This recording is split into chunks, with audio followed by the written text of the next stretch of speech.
Welcome to this instruction video. This video is intended to assist those that have little or no experience in setting up and recording with the green screen. Also, there are a few instructions on how we'll be recording the children for the virtual choir. So let's get started. In this video, we will cover tips and instructions on setting up your green screen, the child's position in relation to the green screen, lighting, the devices you will need to record on and play the backing track, setting up the microphone and earphones, the recording flow and instructions to follow so we can easily sync all the recordings together, setting up your camera resolution, and then finally some settings if you're using a DSLR camera on the manual mode. If after watching this video you still have some questions or just unclear about something, you can send me a message, call me, or email me.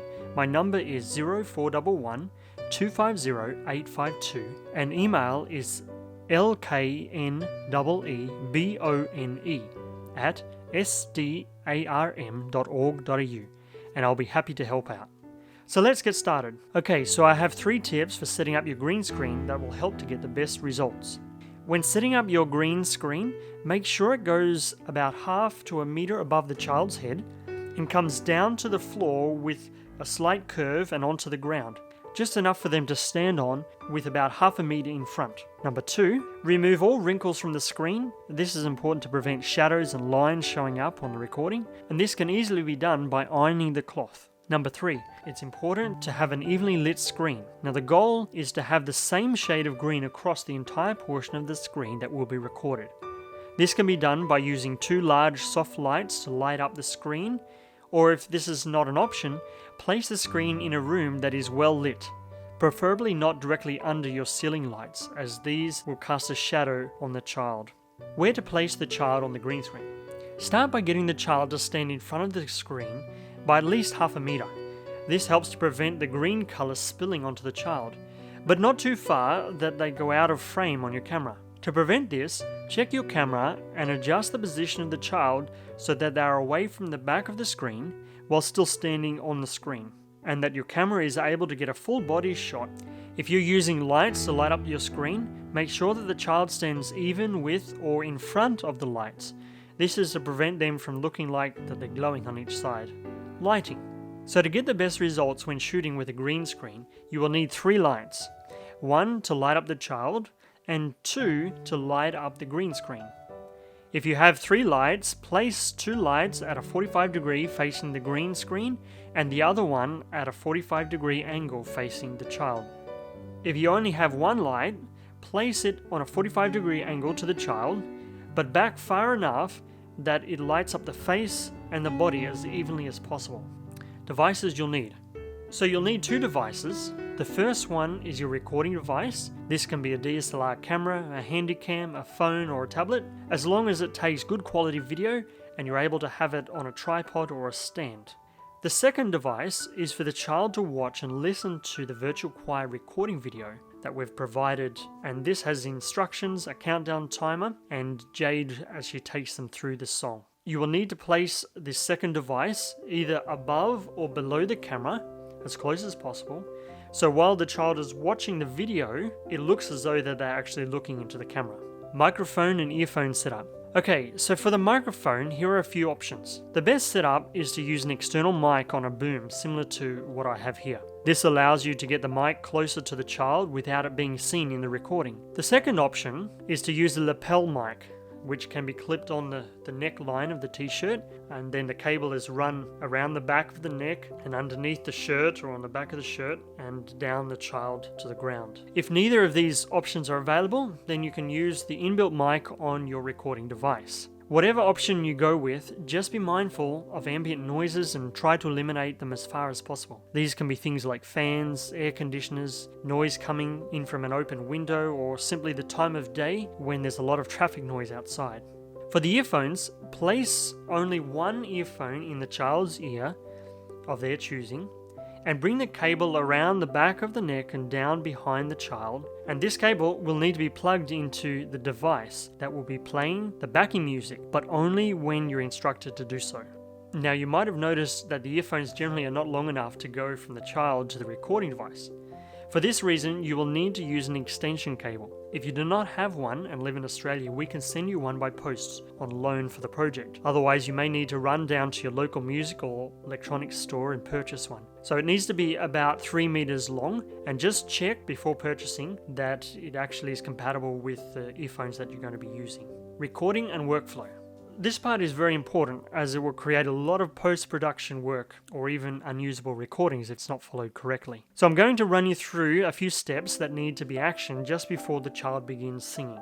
First is the video. Once you have everything set up and ready to record, the earphone in the child's ear but not yet plugged in, get the child in position standing in front of the green screen. Check they're in frame on your camera, then press play on the recording video. Now this is not your camera, this is the video that's on the second device, the one the child will be watching. You should be able to hear the recording video. At this point you should be behind the camera, ready to press record, and also ready to plug the earphones extension cable into the device you're using to play the video when you're instructed to do so by the video. So here's a snippet of the recording video so you can see and hear the instructions. And this video is part of the same video that will be playing on the day. Hi kids! Yes, it's recording time. Today we're going to try to record you. Start recording on the camera and wait for the 2 beeps.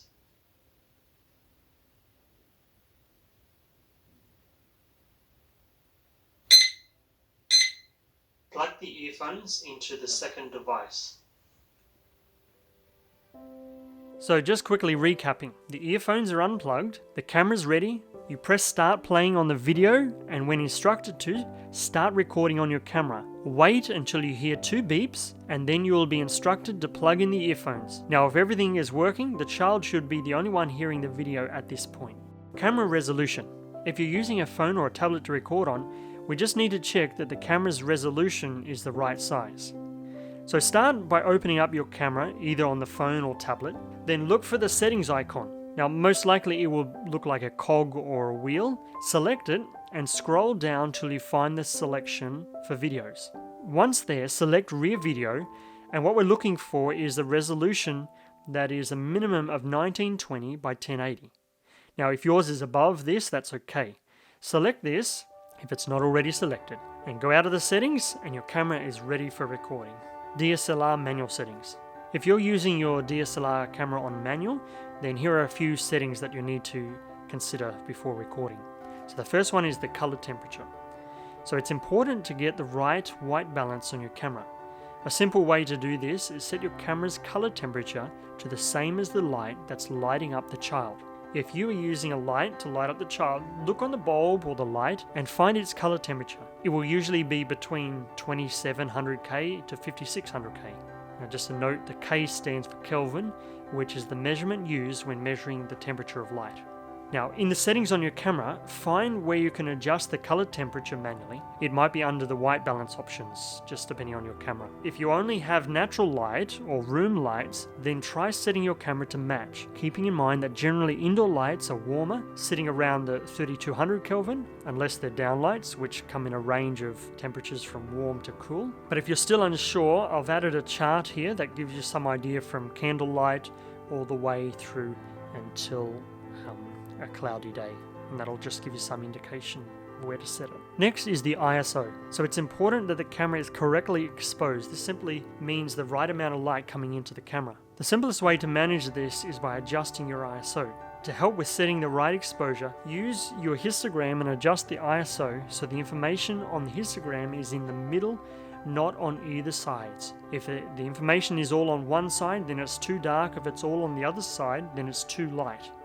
And if it's too bright, then we lose a lot of the quality and we're not able to be able to recapture that in post-production. Number 3 is autofocus. Make sure you have selected autofocus on your camera, and if you have the option, select eye tracking. This will prevent the child from coming out of focus during the record. Number 4 is the microphone levels. Now, this is important that you do this with each child because each child's voice and level is going to be different. So once the child is in position, you will need to check your microphone input levels and adjust as required. So you'll find this on your camera.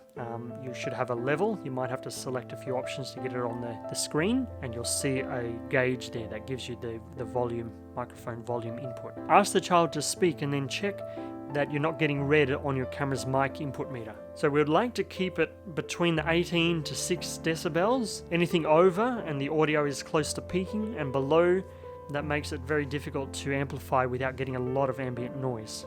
So number 5 is the resolution. So the last thing we need to do is make sure that your camera's resolution and frame rate are correct. So navigating the settings on your camera to the resolution options and select Full HD, which is 1920 by 1080, or anything above is fine, and go with 50 frames per second if you have that option at that resolution. If not, just go with the 25 frames. Now, if your camera doesn't offer these 2 frame rates, you might need to see if you can change between NTSC to PAL.